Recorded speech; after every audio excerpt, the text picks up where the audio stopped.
Merci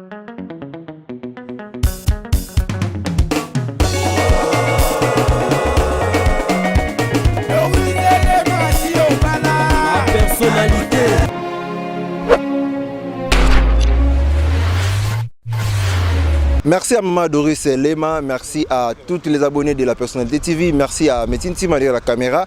C'est bel et bien Gallo pour M. Gali, la casquette de la presse congolaise en direct de l'hôpital du Cinquantenaire.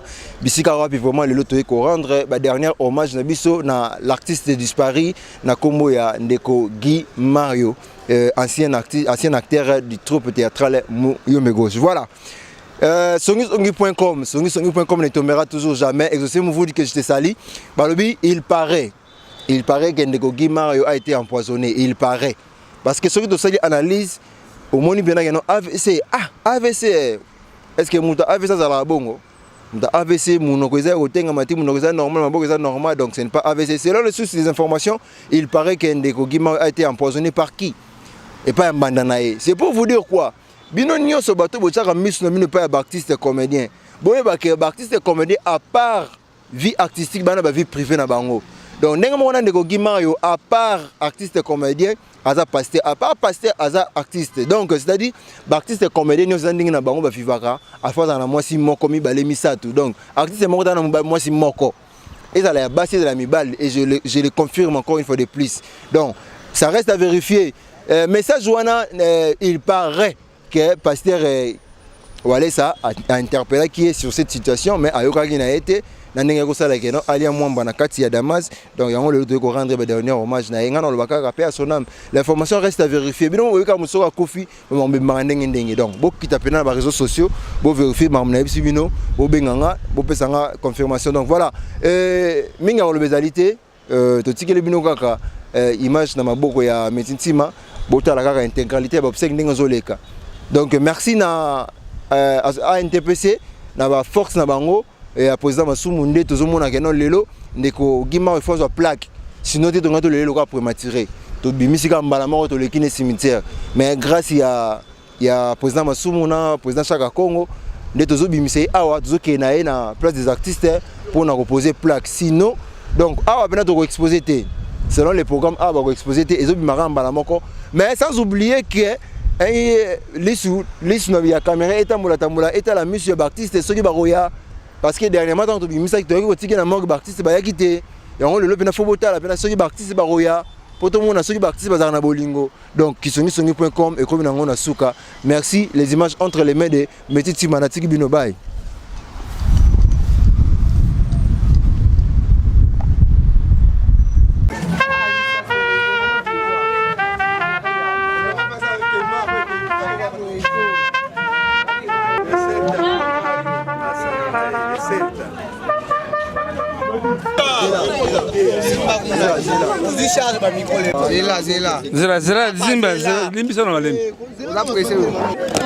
Ndenge Guy Mario azokundama avec beaucoup de honneur. Mais il y a un problème qui se pose dans l'obsèque ya ba matanga ya artiste toujours kaka ba polémique mais on na sali makasi tout na éviter polémique wana. Qu'est-ce qui s'est passé? Quand Guy Mario a koufi, patron Abeda Chou atindaki batunaye bakotala citation. Tant bazongi ngalibino photo tinda ndo saki ba courrier to tindaki mukanda ndo nguna ngwa publiaki kokoma mukanda ba konzaka na état de besoin. État de besoin na ba muso zoka mwango o yaki mingi non. Je crois le plus faible état de besoin de Salah Matanga c'est Guy Mario. Papa Wemba c'était dans le 450 000 $. Papa le tout dans le 650 000 $, quelque chose comme ça. Nous sommes aussi des polémiques. Non. Parce que Guy Mario, autre remercier maman Olivier Lembe Kabila, ou Azoua qui est en charge dans les actifs vivants. Tu remercier patron Abeda Chou, ou Ayakiti Nandaku, ou Ayakiti Bembete, qui va aider. Mais tant qu'on a Koufi, un vrai problème c'est quoi? Patron Abeda Chou, a bengisa kibiso na mwasi na famille a remetaki $2500. Batebele ba lobio ndenge ni mwasi se déplacer ti epai na bureau wana nzoka yali psychologiquement le parti à Bédachour a remonté moral à Moissi. Alors après matanga alobi a récupérer soit ça la kana sokin to na rotana azo en charge fallait faire ça y information na vis-à-vis. Moni malgré tout moi c'est ana passe mais remonter moral na ye.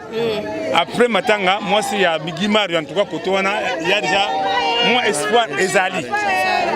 Tolongwe papa la bisuka bundu alesa a bengisi biso aviso $2500. Albi boye boke somelanga cercueil importé boka vrai scandale tokei na négropole to futi libulu 2090 toye na maison yo bomoni cercueil yo za ndenge moko ne tukuna chaque corbillard bomoni ndenge zali ko ndenge moko za ndenge moko bino il faut honorer Guy Mario dignement comme un artiste. Mais baninga est belé. Balinga qui tête honorer Guy Mario modèle. Qu'est-ce qui s'est passé? Lobby, basali réunion, bakende ko zong sa mbongo ya cercueil yo. Famille ya mobile na quelques acteurs bazaki te bayoka laki. Wanga la salaki. Parce que réunion na salaki réunion mardi. Mardi bayaki te to ba masuma salaki na présentation ya film na Grand Hôtel. Zopand. Il faut bien se souvenir que non, moi il y a égalité. De ça va réunion. Papa Chako, vous avez dit que ma projet image comment est-ce que projet carré le même jour. Biso to yeba ki angote. Oh, ezaki pas. Non, là nanga bien. To ça qui groupe mon bengi groupe WhatsApp au c'est que Guy Mario. Il fallait Junior Moyawabo aïe sabiso que non parce que to ça en discussion avec la oxygène. Abi papa, no ba 20 mois ya égalité bona projection ya film neto ko apprendre ngo. Lo ba ça qui réunion famille ekendaki kozongisa mbongo e bakosenga mbongo balobi ke bana mbongo ya transporter. C'est grave. Oui, très bien. On va sur oui. Ba transport balobi ke bana moyete nde ba fallait ba pese bango idée o bazali kuna lobby. Ba keina maison. Ba ke kozongisa mbongo ya cercueil ya liboso. Ba somisi ko cercueil ya moins na oyo. Ba remettre bango $400.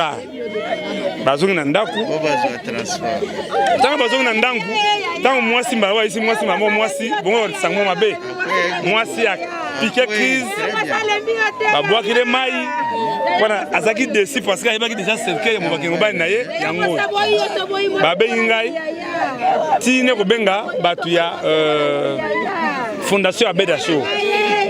En tout cas c'est un monsieur qu'on doit respecter. Nakei na tongo susu lelo Bédachour atindi batu ba mbongo toko bakisa mbongo kaka pona cercueil yo bande kona nebite so corbillard so ki za $100 na ebite. Mais non, c'est triste que biso artiste congolais to linganité. Mais est-ce que banda Guimara Koufi combien des artistes autres là ici que matin ngezara. Mais ce que que maman Olive agoya kuna to maman Denise au moment na bango nous sommes tous complets. Mais non, on a le bien ce qui maman Denise a kuna to maman Olive to papa Sengedi to Chatini Ngobel. Comment ça na matanga wanati? En bref que Guy Mario a condamné avec beaucoup d'honneur. Mais et donc le bas d'artiste Moko Oyo, c'est la vie à Ibisa Kabito Sara, mais toi c'est pour les artistes. Personne n'a pas mon sengo, tout ça la caisse il y a solidarité. Ce n'est pas tout des moments quand Kadi Ngaba Bimsanga, eh yani Kambongo, ataka kufalia Kambongo. Mais ce qui est ça ma casse boitende Guy Mario a un terrible beauté. Alikuwa babeti ke loko la butu azoka butu biete sema bebi ga l'hôpital bino bozonga ngala ozonga te mopona nini alo babongo mais ça la ndako makambo la mona ngote so ya bengi la ye nini ya boya ye na groupe la ya bengi la ye nini afatika ye akongate mais siko bino bokanga makana moyombe goswani ya mtabenga ye abenga kaye wapi abenga kaye na de bonhomme autina ndako mwasi na pekise ko kenete ya lobi nazo kende akei siko ya bengi ye muto déjà bakabwana gi akinda sala ya groupe na esko bola tsaka muyombe gauche kwani ke ka muyombe benga ki ye moi c'est pas boy ke ko kende te oyo kala li sute ko kende te ya lobi aza maître na ngala ke na sala ngala loko te alo ba ibongo ya wala kenda ki ya esa ya ba ike mabenzali siko wana nini koloba na bino ezaki batieli poisson kozonga zonga ki ya lobi ke ba betinga eloko na mutu akwei akoba kolongola te lamba te sapatu te siko dongo benga muyombe gauche ta cheleza ini ba yebisaka toke na hôpital ya boya komi kosala boye ya tokende na église elakisa nini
qui a mort de 5 conteneurs. À faire les amis, à peine un chou, à peine 2500 pour passer un cercueil. Chaque fois qu'on a sombi, la famille à Guy Mario, va détourner un bon, on va ligner cercueil, on a le qui trop cher pour la bango, fallait ça les moins cher, tandis que bango les gens, pas couliter.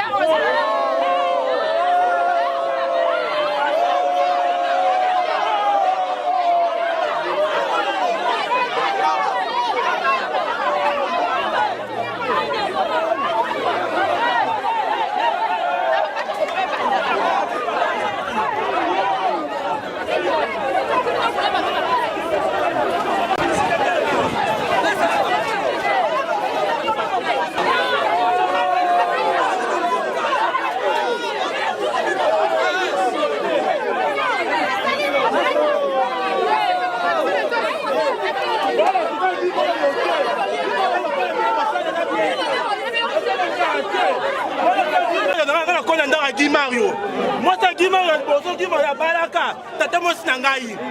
On connaît Guy Mario Sali, et là, c'est le comportement de la famille à Bango.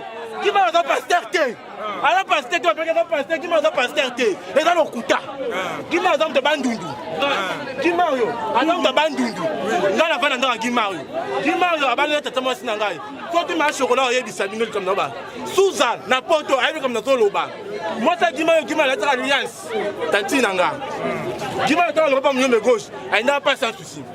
Elle n'aura pas sans souci. Elle n'a pas mieux de gauche. Guy Mario a fait que président du groupe. On est sa famille dans sa famille. Mais sa famille va se gagner. Guy Mario est pasteur. Guy Mario n'est pas pasteur. C'est un escroc tout fait. Un escroc. Guy Mario est bien. Oh, Guy Mario est ça là. Famille on va y bien go. Famille maman y bien vérité. Mais ça va vous journaliste. Bah vous journaliste un déni. Donc ça va vérité. Donc la vérité. Donc bien ça. Guy Mario. Comme est Guy Mario Mbongo.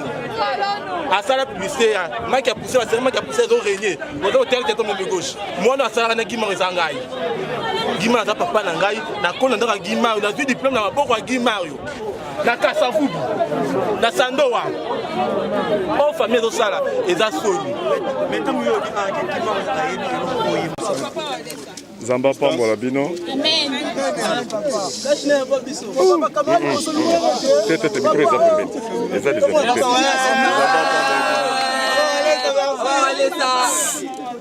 Zamba pambola bino. Nazo sepela makasi ka pona bino moko. Ndenge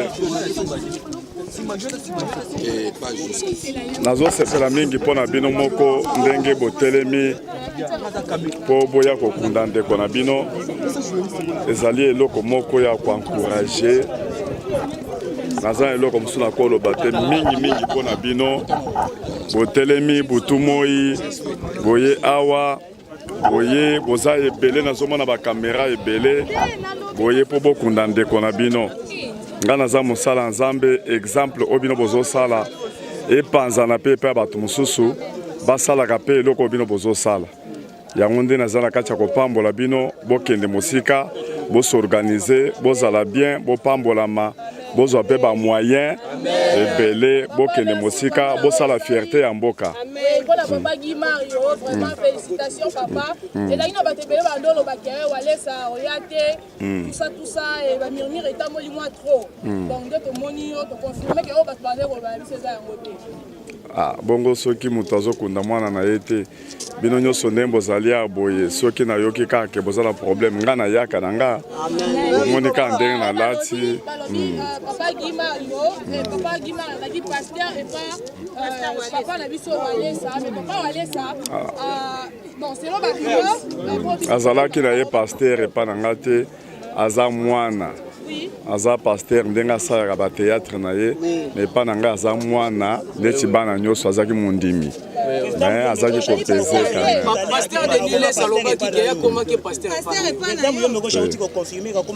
soki botali bokomona ke nano ateya te mais aza na don aza na ministère na ye ateyaka na ye par-ci par-là mais na kati église na nga aza mwana homme de Dieu na ndenge ozalaka na motema kosunga ata moto asengi te mpona nini te bandeko mpe mosusu basala nzambe bazala na molimo wana il faut po bino nde bolakisa biso nzela bato ebele basalaka bato ebele basalaka bapaster ebele basalaka mpe lokola nga bamosusu mpe basalaka bato bazomona bamosusu basalaka mpe bato bazomona te biso mpe tosalaka makambo mosusu bato bazomona te mais ntango esprit ya nzambe ekangaka biso okomonaka ndenge bofandi wana nalobi kaka bopambolami mpe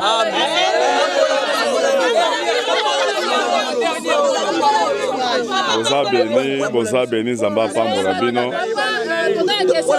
yango ntina moko pete kosala bacotisation mpo bato minene bapesi mbongo ebele mpo na valeur ya groupe Muyombe Gauche mpo ani groupe akokola mbongo tosangi mbongo okundelaki Mario te bato minene bazali bapesi mbongo ebele mpo ani fo tokokolaka mbongo ya tini te.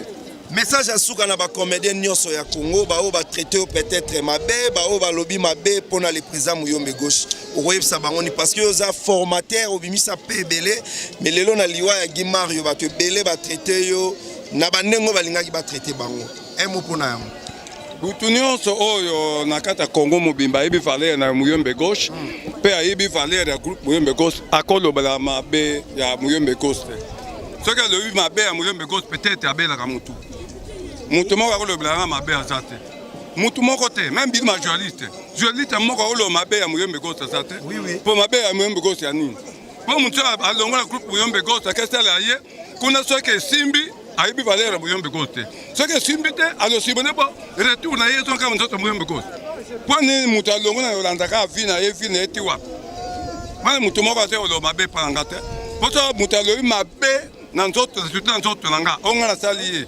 eloko te alobi mabe esili nango to afinyinga ake na ye mpe esili ta nakolanda yango ntina mozindo mpo nga nayebi yo te ngai okono fiya nga ndeni so nakoki makambo ya mozindo te ya butu te nakepa leta kwani mutu akosalanga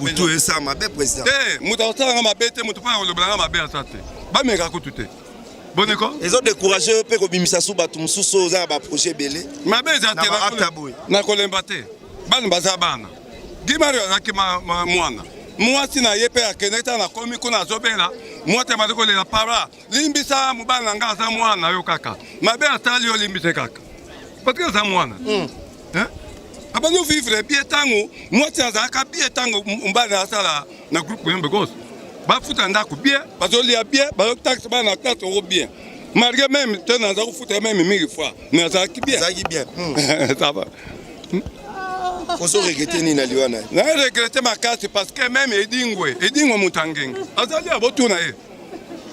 Biso na ye to bondi na ba téléphone ko benga Gimario tika nzele Holanda. Ya que tozo gra mustana na biso. Tiro ye dobite. Ya za pasteur, ya za mona nzambe. Akoleka muyombe gauche. Ah, ça passe, ça mawa. Courage président. Merci beaucoup.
Voilà, toujours kisongi.com, donc Gallo Promesse Gaël Neftali, la casquette de la presse congolaise. Donc, toujours car Nainasinde de la Kakibino, intégralité à obsèque qui a Papa Guy Mario, toujours continuons, toujours Bino, Outulanda, Nyonso Oyo Eleki, na morgue de cinquantenaire.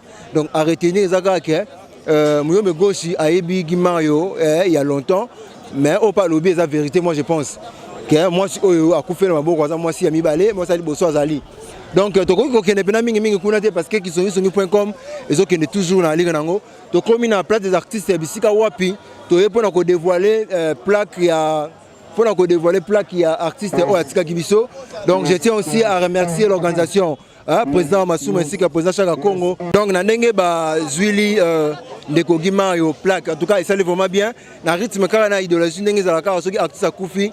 Après sorti accord de la place des artistes avant cimetière pour nous dévoiler qu'on a. Donc merci na batunio so vous avez qu'on a merci aussi na présence il y a pasteur Walesa avec bon père spirituel il y a Ndeko Gimario. Donc oh là so boyoki kuna boyoki na bino. Donc minga olbezate.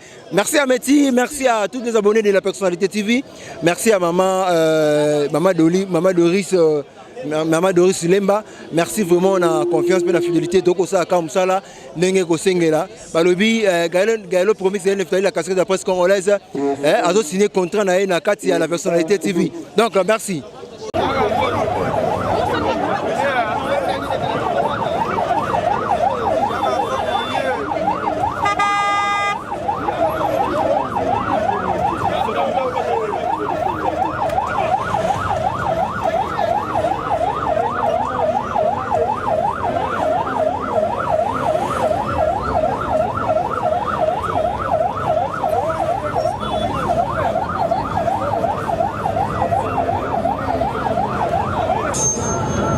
Radiographie de notre cher pasteur qui vient nous quitter, Guy Mario.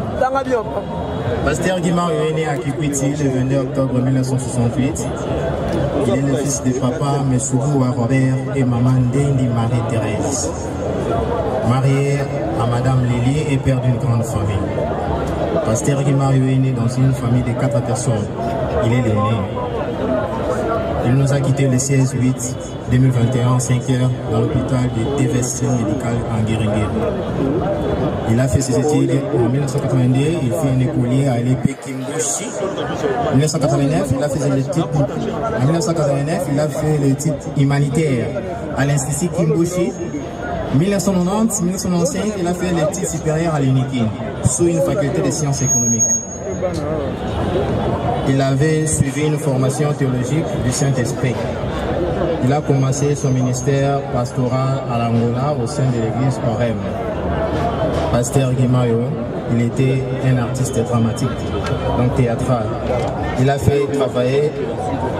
travaillé avec Sans Souci pendant plusieurs années et après il rejoint le groupe théâtral Moyen de Gauche. Je vous remercie. Guimario azalaki na biso na kati ya groupe Moyen de Gauche. Guimario azalaki pasteur oyo ya solo ezalaki na théâtre te toza bato mabe malamu mpe ezanga te. Guimario azalaki wana etake vice présidente na temps wana soki nga na siliki Guimario azalaki komona bengi nga Naomi boye te il faut kozalaka motema monene kozalaka kanda te. Donc Guimario azalaki bongo soki obengi ye na kati ya siège akota nga naza na réunion Guimario akolinga te ayebisi nga Naomi na mokolo ki mokolo nano ya libanda awa te nga na mokonzi ozokota okomona naza pasteur no na libanda awa te nga nalobi ozokota bandeko okomona ki pasteur na ye amikitisi akoti mpe tanto osilisi mama Naomi pardon nga na liga etufuma te na fandi libanda d'accord va libanda pensa mpona kozwa problème lokuta mabe natikala koyoka te ke Guimario asali boye to Guimario ake komela boye to asali bonde bamsu ase maskal basalaka ba hypocrisie wana me Guimario te azalaki vraiment soki abimi na siège azongi epai na ye lobana banzela me na biso boye koyeba te ke Guimario abanda kosala mabe donc azalaki mutu mabe pe ezangaki te me oyo nga nazoloba Guimario azalaki kopesanga ba conseil mingi et puis soki likambo botuna nanu boyebisa Guimario soki likambo il faut aizongisa mutu bokende pa ya mokonzi donc Guimario azalaki mutu moko abanda koloba pe mingi te abanda koloba nika muke donc bongo soki ayete na bandi kogangela ye mais na respecte ke mokolo abino mama Naomi eza na réseau bingisanga lobi na koyava donc eso ça la vraiment passe. Merci beaucoup.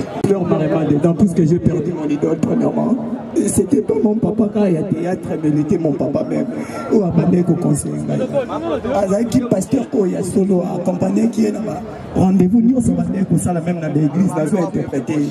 Mais carrément on a papa malade pas qui il avait maladie vraiment je pleure vraiment dedans. On a dit ça qui était semaine et puis comment le papa n'a cercueil pour être j'ai vu dans mon bimba et puis ils allaient soutenir ma la carrière artistique dans la et souvent quand je le voyais dans mon ami Gauche nous disait souvent t'as la papa Guimario a me contourner Guimario a pas parole ma carte un peu calabito enfin ma campagne mon yombe Gauche quand la tête Guimario du poteau la carte pas ma campagne mais je pleure aujourd'hui dans mon abattement même la victoire yombe Gauche existait et puis là-bas je n'arrive pas à parler merci.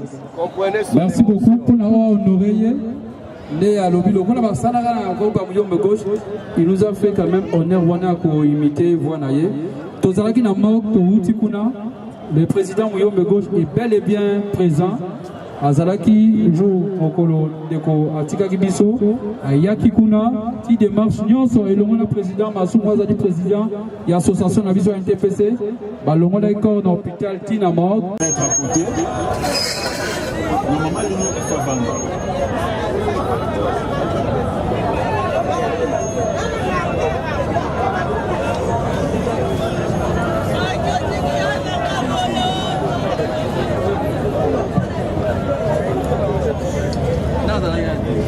Bien aimé, et ça moment de réflexion. Un jour nous tous nous passerons, ça arrivera que tu passes dans un moment où ça fait mal. Aujourd'hui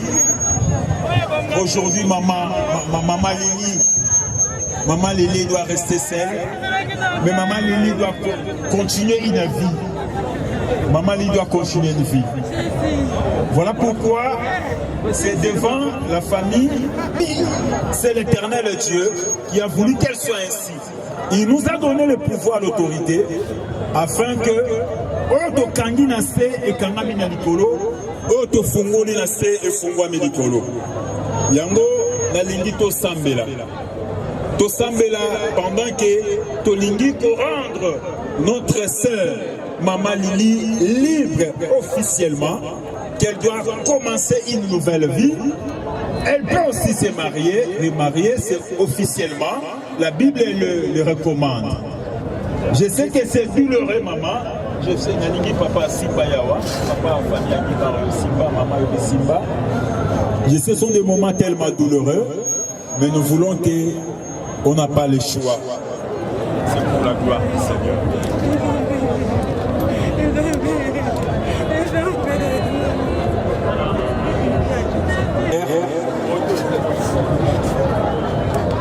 Seigneur, nous te disons merci.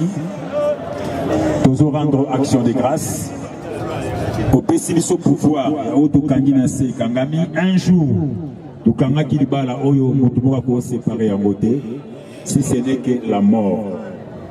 Comme ta parole le dit, voilà pourquoi nous enlevons cet agneau au nom de Jésus-Christ et nous rendons notre maman Lili libre au nom de Jésus-Christ. Au nom de Jésus-Christ. Merci Seigneur, nous te rendons des actions de grâce parce que c'est toi qui as permis qu'elle soit ainsi. Nous prions Seigneur officiellement dans le nom de Jésus-Christ que ta servante, ta fille Lili est devenue libre. Elle doit commencer une nouvelle vie. Nous déclarons et nous accompagnons ta parole qui dit elle peut se remarier. Officiellement, elle est libre. Nous les bénissons au nom de Jésus-Christ. Amen. Il y a Papa Guy Mario. Et ça, les sous na mon côté.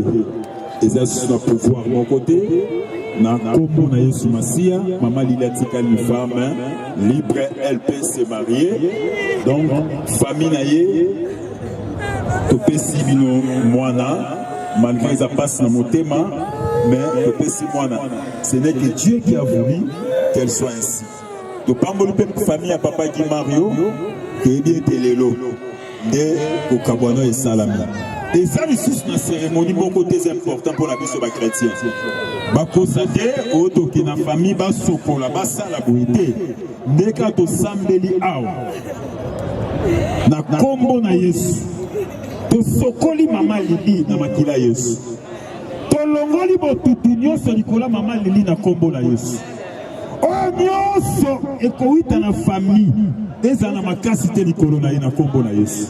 Eza na nguya makote ekoki ko se poser na vie ya mama Lili na kombo na Yesu. Maman Lili a devenu a commis une femme libre. Mobali nyonso akosepela bana ye akobala ye sans condition quelconque. Na kombo na Yesu. Alléluia. Na kombo na Yesu. Na kombo na Yesu. Na kombo na Yesu. Na kombo na Yesu. De to sambeli na kati ya kondima. Petolobi amen.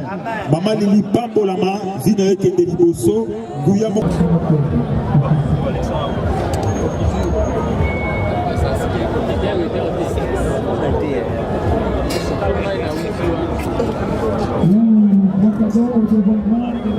Bon, chers amis, nous sommes à la place dont les présidents qui parlent. Nous sommes à la place des artistes. Nous avons l'habitude de venir laisser une marque pour l'un de nos qui nous quitte. Aujourd'hui, c'est le tour de notre ami Guy Mario. Batu babouta bisika mususu qui n'ont pas eu le temps ou quoi, ou bakoyoka masolo ou bien bayena Kinshasa. Peut-être bakoma na basimetière te bakoki koleka awa. Yangwana na kombo ya bisonyo sotu toko découvrir yango na bosenga honorable Adios Asimba awa membre famille Simba na kenga na simbi na kati yo simbi et puis de bendi to Simba yango. Allez on peut tirer. Applaudissez.